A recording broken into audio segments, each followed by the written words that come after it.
ത്രിയേക ദൈവത്തിൻ്റെ തിരുനാമത്തിന് മഹത്വം ഉണ്ടാകട്ടെ. കർത്താവിൽ പ്രിയ സഹോദരങ്ങളെ, ഇന്ന് ദൈവത്തിൽ വിശ്വസിക്കുകയും ദൈവകൃപയിൽ ജീവിക്കുകയും ദൈവത്തെയാണ് ആശ്രയം വെക്കുന്നതെന്ന് പറയുകയും ചെയ്യുന്ന അനേക സഹോദരങ്ങൾ പോലും ആശ്രയം വെക്കുന്നത് ഭൗതിക മേഖലകളിലാണ്. ദൈവകൃപയിൽ ജീവിക്കുന്ന ഒരു വ്യക്തി അവൻ്റെ ആശ്രയവും അഭയവുമായി മുൻപോട്ട് പോകേണ്ടത് ദൈവത്തെ മാത്രം നോക്കിക്കൊണ്ടാണ്. പരിശുദ്ധാത്മാവിൻ്റെ നിറവ് പ്രാപിച്ച് പരിശുദ്ധാത്മാവിനാൽ നയിക്കപ്പെടുന്നുവെന്ന് അവകാശപ്പെടുമ്പോഴും പല സഹോദരങ്ങളും ഭൗതികമായ അനേകമായ കാര്യങ്ങളിലാണ് ആശ്രയം വെക്കുന്നത് എന്നുള്ളതൊരു യാഥാർത്ഥ്യമാണ്. ചിലർ തങ്ങളുടെ സമ്പത്തിൽ ആശ്രയം വെക്കുന്നു, ചിലർ തങ്ങളുടെ മക്കളിൽ ആശ്രയം വെക്കുന്നു, ചിലർ തങ്ങളുടെ ഔദ്യോഗിക ജീവിതങ്ങളിൽ ആശ്രയം വെക്കുന്നു. അങ്ങനെ ഓരോരുത്തരും ഓരോ തലങ്ങളിൽ വിവിധങ്ങളായ കാര്യങ്ങളിലാണ് ആശ്രയം വെക്കുന്നത്. ഒരു ദൈവ പൈതലിൻ്റെ ആശ്രയം എപ്പോഴും അവൻ്റെ ദൈവമായിരിക്കണം. പരിശുദ്ധാത്മാവിൽ നയിക്കപ്പെടുന്നവരുടെ ആശ്രയം അത്യുന്നതനായ ദൈവമായിരിക്കണം. അങ്ങനെ സമ്പൂർണമായിട്ട് ദൈവസന്നിധിയിൽ സമർപ്പിച്ചുകൊണ്ട് മുൻപോട്ട് പോകുമ്പോഴാണ് നമുക്ക് അനേകമായ പരീക്ഷണങ്ങൾ നമുക്ക് നേരിടുവാൻ ഇടയാകുന്നത്. എന്നാൽ തിരുവചനം ഇപ്രകാരം യഹോവയെ തൻ്റെ ആശ്രയമാക്കിക്കൊണ്ട് മുൻപോട്ട് പോകുന്ന വ്യക്തികളെ വിളിക്കുന്നത് ഭാഗ്യവാന്മാരെന്നാണ്. See, today we find people who are guided by the Holy Spirit, or who claim to be guided by the Holy Spirit, who are anointed by the Holy Spirit, who trust in the Almighty God, always having their dependence on worldly things. Though they claim to trust in God, though they claim that the Lord is their guidance, we find them depending on worldly things. Some depend on their wealth, some depend on the worldly qualifications, official jobs, on their children. Well, there are so many factors.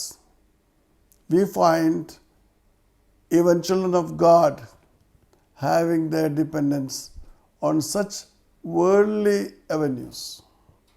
And we find in the Bible that people who have their dependence on God or trust in God are called blessed. നാം തിരുവചനത്തിൽ ദൈവത്തെ ആശ്രയം വെക്കുന്നവരെ, നിഗളികളെയും വ്യാജത്തിലേക്ക് തിരിയുന്നവരെയും വെറുക്കുന്നവരെ ഭാഗ്യവാന്മാരെന്നാണ് തിരുവചനത്തിൽ വിളിക്കപ്പെടുന്നതായിട്ട് കാണുന്നത്. 40-ാം സങ്കീർത്തനം 4-ാം വാക്യത്തിൽ ഇങ്ങനെ വായിക്കുന്നു: യഹോവയെ തൻ്റെ ആശ്രയമാക്കിക്കൊള്ളുകയും നിഗളികളെയും വ്യാജത്തിലേക്ക് തിരിയുന്നവരെയും ആദരിക്കാതിരിക്കുകയും ചെയ്യുന്ന മനുഷ്യൻ ഭാഗ്യവാൻ. യഹോവയെ തൻ്റെ ആശ്രയമാക്കിക്കൊള്ളുകയും, ഈ ആശ്രയം എന്ന് പറയുന്ന വാക്ക് ഇംഗ്ലീഷിൽ പരിഭാഷപ്പെടുത്തിയിരിക്കുന്നത് ട്രസ്റ്റ് എന്നാണ്. ഈ ട്രസ്റ്റ് എന്ന് പറയുന്ന വാക്ക് പഴയ നിയമത്തിലാണ് കാണുന്നത്. പുതിയ നിയമത്തിൽ ട്രസ്റ്റ് അല്ല, വിശ്വാസം എന്നത് പുതിയ നിയമത്തിൽ പരിഭാഷപ്പെടുത്തിയിരിക്കുന്നത് ഫെയ്ത്ത് എന്നാണ്. അതിൻ്റെ എബ്രായ മൂലഭാഷയിൽ മിപ്താഖ് എന്ന വാക്കാണ് ഉപയോഗിച്ചിരിക്കുന്നത്. മിക്താഖ് എന്ന വാക്കിൻ്റെ അർത്ഥം വിശ്വസിക്കുക. അതിന് ട്രസ്റ്റ് എന്നും റെഫ്യൂജ് എന്നും അർത്ഥമുണ്ട്. അതായത് വിശ്വാസമെന്നും അഭയമെന്നും അർത്ഥമുണ്ട്. എബ്രായ പദങ്ങൾക്ക് നാനാ അർത്ഥങ്ങളാണ്.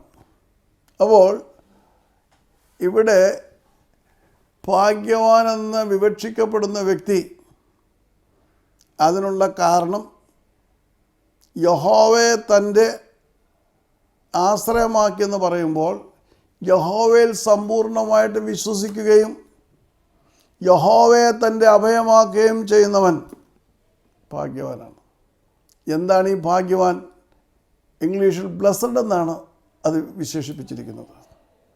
So here we find the psalmist saying, "Blessed is the man that maketh the Lord his trust, and respecteth not the proud, nor such as that turn aside to lies." We find two things. Blessed is the man who that maketh the Lord his trust. That maketh Lord his trust. That means the one who is completely trusting in God, putting his trust completely in God, is called blessed. He is blessed. And one more prerequisite is there to be blessed. He does not respect the proud, and he will not turn to lies. Pride is something which completely shatters our spiritual life. God hated the proud, and he hated lies, because there is no truth. God is truth. രണ്ട് പ്രധാന കാരണങ്ങൾ കൂടി അവിടെ ഉൾപ്പെടുത്തിയിട്ടുണ്ട്. ഒന്ന്, നിഗളികളെയും വ്യാജത്തിലേക്ക് തിരിയുന്നവരെയും ആദരിക്കാതിരിക്കണം. അഹങ്കാരിയെ ഞാൻ നിനക്ക് വിരോധമായിരിക്കുന്നു. ദൈവം ഏറ്റവും വെറുക്കുന്ന പാവമാണ് അഹങ്കാരം. അപ്പോൾ ഇങ്ങനെയുള്ള അഹന്തയുള്ളവരെ ആദരിക്കാതിരിക്കണം എന്ന് പറഞ്ഞാൽ അവരുമായിട്ട് യാതൊരു വിധത്തിലുള്ള ബന്ധവും ഉണ്ടാകരുത്. നമ്മുടെ ജീവിതത്തിലേക്കും അത് അഹന്തയെ പകർന്ന് നമ്മയും ദൈവകൃപയിൽ നഷ്ടമാക്കും. മാത്രമല്ല, വ്യാജത്തിലേക്ക് തിരിയുമെന്ന് പറയുമ്പോൾ അന്യായമായും വ്യാജമായും ഒക്കെ പ്രവർത്തിക്കുന്നവർ, കള്ളക്കടത്തുകാരാകാം, അന്യായം പ്രവർത്തിക്കുന്നവരാകാം, അതിക്രമം പ്രവർത്തിക്കുന്നവരാകാം. അങ്ങനെയുള്ളവരെ യാതൊരു രീതിയിലും ആദരിക്കുവാൻ കൂട്ടാക്കാത്തവർ, അവനെ ഭാഗ്യവാനെന്നാണ് വിളിക്കുന്നത്. പക്ഷേ പലപ്പോഴും ഇങ്ങനെയുള്ളവരെയാണ് ഇന്ന് ലോകം ബഹുമാനിക്കുന്നത്. അഹങ്കരിക്കണമെങ്കിൽ അഹങ്കാരത്തിന് ധനം കാരണമാകാം, സ്ഥാനമാനങ്ങൾ കാരണമാകാം, മറ്റ് പല ഉപാധികൾ കാരണമാകാം. അപ്പോൾ ഇങ്ങനെയുള്ള ഔന്നത്യങ്ങളിരിക്കുന്ന വ്യക്തികളെ, അഹങ്കാരത്തിൻ്റേതായിട്ടുള്ള ഔന്നത്യത്തിലിരിക്കുന്നവരെ ആദരിക്കാതിരിക്കുന്നവൻ അനുഗ്രഹിക്കപ്പെട്ടവനാണ്. വ്യാജത്തിലേക്ക് തിരിയാതിരിക്കുന്നവനെ ആദരിക്കാതിരിക്കുന്നവൻ അനുഗ്രഹിക്കപ്പെട്ടവനാകും. വ്യാജത്തിലേക്ക് തിരിയെന്ന് പറഞ്ഞാൽ നേരായ മാർഗത്തിലൂടെ അല്ലാതെ ജീവിക്കുന്നവരെ യാതൊരു രീതിയിലും ആദരിക്കാത്തവനാണ് ഭാഗ്യവാൻ, അല്ലെങ്കിൽ അനുഗ്രഹിക്കപ്പെട്ടവൻ. അന്യായത്തിൻ്റെയും അതിക്രമത്തിൻ്റെയും പാതയിൽ അങ്ങനെ മുൻപോട്ട് പോയി അവർക്ക് ധനമുണ്ടാകാം, സമ്പാദ്യമുണ്ടാകാം, സ്ഥാനമുണ്ടാകാം, പക്ഷേ മുഴുവൻ വ്യാജമാണ്. അതറിയാം. അങ്ങനെ അറിയുമ്പോൾ ഇങ്ങനെ വ്യാജത്തിലൂടെ മുൻപോട്ട് പോകുന്ന വ്യക്തികളെ ആദരിക്കാതിരിക്കുക എന്ന് പറഞ്ഞാൽ അവരുമായിട്ട് യാതൊരു ബന്ധവുമില്ലാതെ യഹോവയെ മാത്രം ആശ്രയമാക്കുക. പലപ്പോഴും മനുഷ്യൻ ഇങ്ങനെയുള്ളവരെ ആശ്രയിക്കാറുണ്ട്. അഹങ്കരിക്കുന്നവർ എന്ന് പറയുമ്പോൾ അവർക്ക് സ്ഥാനമാനങ്ങളും മറ്റെല്ലാ കാര്യമുണ്ട്. അങ്ങനെയുള്ളവരെ ആശ്രയിക്കാറുണ്ട്. വ്യാജത്തിലൂടെ സ്ഥാനമാനങ്ങളും ധനവും ഒക്കെ സമ്പാദിക്കുന്നവരെ ആചരിക്കാറുണ്ട്. എന്നാൽ ഇങ്ങനെയുള്ളവരെ ഇവരെ ആശ്രയിക്കാതെ സർവശക്തനായ ദൈവത്തെ മാത്രം ആശ്രയിക്കുക, അവനിൽ മാത്രം അഭയം തേടുക. അങ്ങനെയുള്ള മനുഷ്യരാണ് അനുഗ്രഹിക്കപ്പെട്ടവനെന്ന് സങ്കീർത്തനക്കാരൻ പറയുന്നത്. So we find that people who do not respect anybody who is proud is blessed. That's what the psalmist says. Anyone whose refuge is the Almighty God should not respect the proud. When proud creeps into a person, it must be due to some worldly factors. So we find the psalmist saying, you see, blessed is the man who is completely making God his refuge. The word blessed appears 205 times in the Bible. Always the source of our blessing is manifested in whom we depend. What exactly is our foundation? Whom exactly we trust? This is very important. So in our difficult situations, if you are going to depend on the proud, that's what it says. If you say that you should not respect the proud, those who do not respect the proud, it means that. So there is no dependence on the proud, and they are not going to depend on the people who are wicked. Well, that is very important. He is called blessed. 20-ാം അധ്യായത്തിൻ്റെ 7-ാം വാക്യത്തിൽ നമുക്ക് കാണുവാൻ കഴിയും, ചിലർ രഥങ്ങളിലും കുതിരകളിലും ആശ്രയിക്കുന്നു, ഞങ്ങളോ ഞങ്ങളുടെ ദൈവമായ യഹോവയുടെ നാമത്തെ കീർത്തിക്കും. Certain people, they depend on their chariots and horses, but we will always take refuge and we would praise the name of our God. രഥങ്ങളും കുതിരകളും ഭൗതിക ജീവിതത്തിൻ്റേതായിട്ടുള്ള പ്രതീകങ്ങളായിട്ടാണ് പ്രാചീന കാലത്ത് കണക്കാക്കപ്പെട്ടിരുന്നത്. ഒരു സൈന്യത്തിൻ്റെ ബലം നിർണ്ണയിക്കപ്പെടുന്നത് ആ സൈന്യത്തിലുള്ള രഥങ്ങളിൽ അല്ലെങ്കിൽ കുതിരകളിൽ ആണ് എന്നുള്ളത് പ്രാചീന സാമ്രാജ്യങ്ങളുടെ ഒരു തത്വമായിരുന്നു. ഒരു രാജ്യത്തിന് ഇത്ര രഥങ്ങളുണ്ട്, ഒരു രാജ്യത്തിന് ഇത്ര കുതിരകളുണ്ട് തങ്ങളുടെ സൈന്യത്തിലെന്ന് പറയുമ്പോൾ അതവരുടെ ശക്തിയെ വിളംബരം ചെയ്യുന്നതാണ്. സങ്കീർത്തനക്കാരൻ പറയുകയാണ്, ചില രഥങ്ങളിലും കുതിരകളിലും ആശ്രയിക്കുന്നു. അതായത് ഈ ഭൂമിയിൽ തങ്ങളുടേതായിട്ടുള്ള സുരക്ഷയ്ക്ക് വേണ്ടിയിട്ട്, തങ്ങളുടേതായിട്ടുള്ള നിലനിൽപ്പിന് വേണ്ടി, തങ്ങളുടേതായിട്ടുള്ള മുൻപോട്ടുള്ള ഗമനത്തെ സുസ്ഥിരമാക്കുവാൻ വേണ്ടി ചിലർ ആശ്രയിക്കുന്നത് രഥങ്ങളിലാണ്. എന്ന് പറഞ്ഞാൽ അവരുടെ ശക്തി അവർ രഥങ്ങളിലാണ് കേന്ദ്രീകരിക്കുന്നത്. കുതിരകൾ, അപ്പോൾ അവരുടെ സൈന്യങ്ങളിലാവോളം രഥങ്ങളുണ്ട്, കുതിരകളുണ്ട്.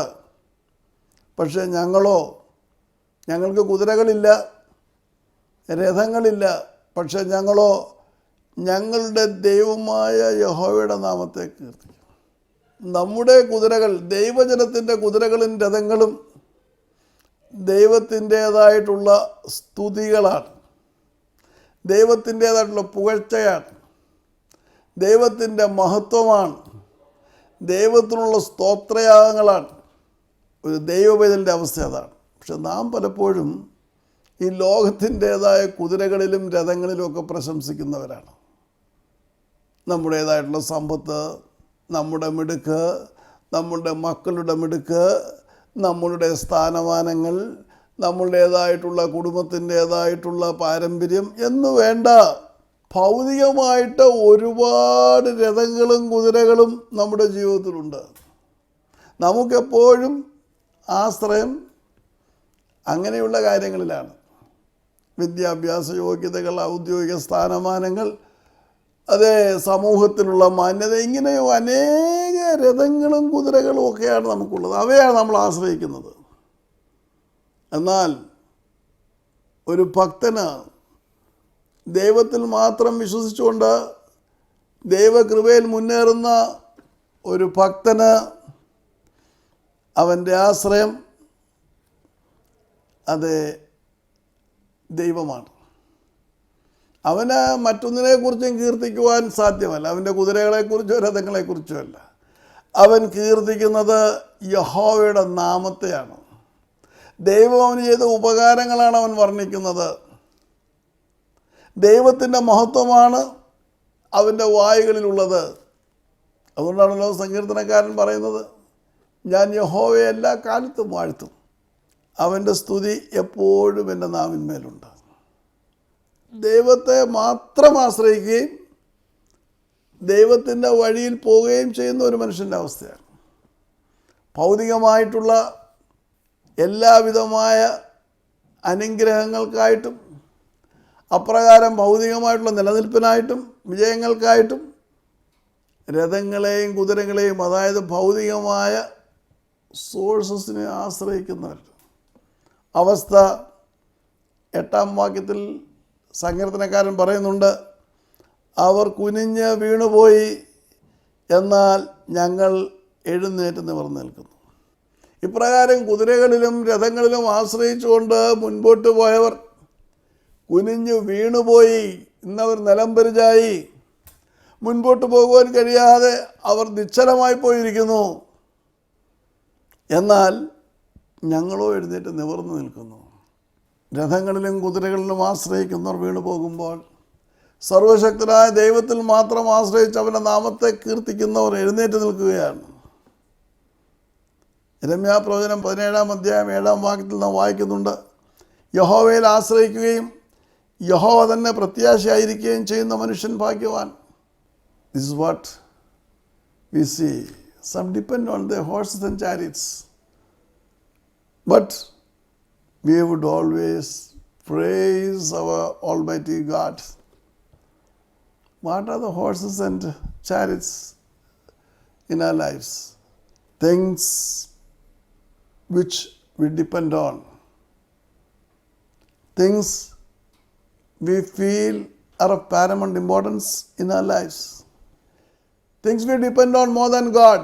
It may be our wealth, it may be our education, it may be our job, it may be our social status, whatever be. They are all our horses and chariots. But here the psalmist says, we have nothing but to praise our God. And those who depend on horses and chariots, they fall down. But we will stand up. We who depend on God and who praise God, we will stand up. That's very important. അതെ, യഹോവയിൽ ആശ്രയിക്കുന്നവൻ, യഹോവ തന്നെ പ്രത്യാശയായിരിക്കുകയും ചെയ്യുന്നവൻ ഭാഗ്യവാൻ എന്നാണ് യിരെമ്യാ പ്രവചനം 17:7 പറയുന്നത്. അപ്പോൾ യഹോവ തന്നെ അഭയസ്ഥാനമായിരിക്കണം, യഹോവ തന്നെ ആശ്രയമായിരിക്കണം, യഹോവ നിൻ്റെ ജീവിതത്തിൻ്റെ വിശ്വാസമായിരിക്കണം. അപ്പോൾ യഹോവ നിൻ്റെ പ്രത്യാശയായിട്ട് മാറുന്നത്. ജീവിതത്തിൽ നീ നേടിയെടുത്ത സൗഭാഗ്യങ്ങളല്ല നിൻ്റെ ആശ്രയം, പിന്നെയോ ദൈവത്തിലുള്ള അമിതമായ ബലമാണ്, അമിതമായ ആശ്രയമാണ്. പലപ്പോഴും ആത്മീയത്തിൻ്റെ മുഖം മൂടി ചൂടിക്കൊണ്ട് നീ ഭൗതികമായ സ്ഥാനമാനങ്ങളിലും സമ്പത്തിലും ആശ്രയം വെച്ചുകൊണ്ടാണ് മുൻപോട്ട് പോകുന്നതെങ്കിൽ ദൈവത്തിന് നിന്നെ യാതൊരു രീതിയിലും രക്ഷിക്കുവാൻ കഴിയുകയില്ല. നിന്നെ ഭാഗ്യവാന്മാരുടെ പട്ടികയിൽപ്പെടുത്തുവാൻ കഴിയുകയില്ല, അനുഗ്രഹിക്കപ്പെട്ടവരുടെ പട്ടികയിൽപ്പെടുത്തുവാൻ കഴിയുകയില്ല. പക്ഷേ ലോകം നിന്നെ അപ്രകാരമുള്ള പട്ടികയിൽ ഉൾപ്പെടുത്തിയേക്കും. ഞാൻ അരിസ്റ്റോട്ടിലോ യൊനാസിസ് എന്ന് പറയുന്ന ശതകോടീശ്വരൻ്റെ കാര്യമോർത്ത് പോവുകയാണ്. ഗ്രീക്ക് ഓർത്തഡോക്സ് സഭയിലെ ഏറ്റവും ധനാഢ്യനായ മനുഷ്യനാണ്, ഏറ്റവും അധികം സ്വാധീനമുള്ള മനുഷ്യനാണ്, ലോകത്തിലെ ഏറ്റവും അറിയപ്പെടുന്ന ധനാഢ്യന്മാരിലൊരുവനാണ്. അതെ, വിശ്വപ്രശസ്തയായ ജാക്ലിൻ കെന്നഡിയെ 2ാമത് വിവാഹം കഴിച്ചവനാണ്. അപ്പോൾ ജീവിതത്തിൽ അവന് ആവശ്യമായതെല്ലാം അവൻ നേടിയെടുക്കും. അവൻ കുതിരകളിലും രഥങ്ങളിലുമാണ് ആശ്രയിക്കുന്നത്. ലോകത്തിൻ്റെ ഭൗതികമായ പ്രശസ്തിക്കും പ്രശംസയ്ക്കുമായിട്ട് എന്ത് വേണമെങ്കിലും നേടിയെടുക്കുവാൻ തക്കവണ്ണം അവൻ ലോകത്തിൻ്റെ കുതിരകളിലും രഥങ്ങളിലുമാണ് ആശ്രയിച്ചത്. ഞാൻ പറഞ്ഞല്ലോ, പ്രസിഡന്റ് ജോൺ കെന്നഡിയുടെ ഭാര്യയായിരുന്ന ജാക്വലിൻ കെന്നഡിയെ അവൻ രണ്ടാമത് വിവാഹം കഴിച്ചു. രണ്ടാമതല്ല, മൂന്നാമതാണ് വിവാഹം കഴിക്കുന്നത്. അങ്ങനെ ഔന്നത്യത്തിൻ്റെ മട്ടുപ്പാവിൽ എന്തും നേടിയെടുക്കുവാൻ തക്കവണ്ണം ഭൗതികമായ കുതിരകളിലും അതോടൊപ്പം രഥങ്ങളിലും ആശ്രയിച്ച് മുൻപോട്ട് പോയ മനുഷ്യനാണ് അരിസ്റ്റോട്ടിൽ ഒനാസിസ്. സ്വന്തമായി ഒരു ദ്വീപുണ്ട്. ഗ്രീസിലെ ഏറ്റവും വലിയ ധനാഢ്യനാണ്. ഒരു 2 മക്കളായിരുന്നു, ക്രിസ്റ്റീന ഒനാസിസ്, അലക്സാണ്ടർ ഒനാസിസ്. വളരെ വാത്സല്യത്തോടെ വളർത്തി. ക്രിസ്റ്റീന ഒനാസിസ് അർജൻറ്റീനയിൽ വെച്ച് പെട്ടെന്ന് മരണമടയുകയാണ്. ഡ്രഗ് ഓവർഡോസ് എന്നാണ് പറയുന്നത്. മയക്കുമരുന്നിന് അടിമയായിരുന്നു. കല്യാണം ആദ്യത്തേത് തകർന്നു പോയി. പിന്നീട് വിവാഹിതയായി. ചരിത്രങ്ങൾ പറയുമ്പോൾ സമാധാനമില്ലാതെ അവസാനം ഈ ലോകത്തോട് അവൾ വിട പറയുകയാണ്, ആത്മഹത്യ ചെയ്യുകയാണ്. പിന്നീടുള്ളത് ചെറുപ്പക്കാരനെ അലക്സാണ്ടർ ഒനാസിസാണ്.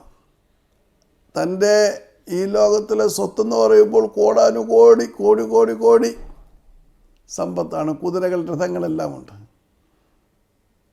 തൻ്റെ ഏകപുത്രനായ അലക്സാണ്ടർ ഒനാസിസ് ഒരു വിമാനം പറത്തുമ്പോൾ വിമാനം തകർന്നു വീണ് അവൻ ഈ ലോകത്തോട് യാത്ര പറഞ്ഞു. തൻ്റെ ജീവിതത്തിൻ്റെ പ്രതീക്ഷകളായ കുതിരകളും രഥങ്ങളും ഒന്നും ഒനാസിസിനെ ആശ്വസിപ്പിക്കുവാൻ വന്നില്ല. അലക്സാണ്ടർ ഒനാസിസിൻ്റെ ശവകുടീരത്തിന് മുകളിൽ കിടന്ന് അർദ്ധരാത്രികളിൽ അരിസ്റ്റോട്ടിൽ ഒനാസിസ് പൊട്ടിക്കരയുമായിരുന്നു. അവൻ വിശ്വപ്രശസ്ത സുന്ദരിയായ ജാക്വലിൻ കെന്നഡിയുമായിട്ടുള്ള വിവാഹം ഉപേക്ഷിക്കേണ്ടതായിട്ട് വന്നു. അവസാനം മാനസികമായി തകർന്നവനായിട്ട് അവൻ ഈ ലോകത്തോട് യാത്ര പറഞ്ഞു. ഭൗതികമായ ഭക്തിയുണ്ട്, സഭയുടെ സമുന്നത വാക്താവാണ്. പക്ഷേ ലോകത്തിൻ്റെ പ്രൗഢിയും ലോകത്തിൻ്റേതായിട്ടുള്ള എല്ലാവിധമായ ദുഷ്ടമാർഗങ്ങളും തന്നെ ഞാൻ പറയും. അത് വ്യാജമാർഗങ്ങളെയും അവലംബമാക്കിക്കൊണ്ട് ലോകത്തിൻ്റെ കുതിരകളെയും രഥങ്ങളെയും ആശ്രയിച്ചുകൊണ്ട് മുൻപോട്ട് വരും മനുഷ്യൻ്റെ അതിദയനീയമായ പതനമാണ് ഞാൻ പറഞ്ഞത്. അതുകൊണ്ട് നമ്മുടെ ആത്മീയ യാത്രയിൽ നമ്മുടെ ആശ്രയം ആരാണെന്ന് നാം പരിശോധിക്കണം. നമ്മുടെ അഭയം ആരാണ്? ഏത് പ്രയാസത്തിൻ്റെയും പ്രതിസന്ധിയുടെയും നടുവിലും നമ്മെ രക്ഷിച്ച് നമ്മെ നടത്തുവാൻ കഴിയുന്ന ദൈവത്തിൻ്റെ സന്നിധിയിൽ സ്വയം സമർപ്പിച്ചുകൊണ്ട് നമുക്ക് മുന്നേറുവാൻ കഴിയുമോ? രഥങ്ങളും കുതിരകളും അത് നമ്മെ വിട്ടുപോകും. എന്നാൽ ഒരിക്കലും വിട്ടുമാറാത്ത, ഉപേക്ഷിക്കാത്ത ദൈവമാണ് നമ്മുടെ ദൈവം. ആ ദൈവത്തെ ആശ്രയം വെച്ചുകൊണ്ട് നമുക്ക് മുൻപോട്ട് പോകാം. ദൈവം നമ്മെ അനുഗ്രഹിക്കട്ടെ. നമുക്ക് പ്രാർത്ഥിക്കാം.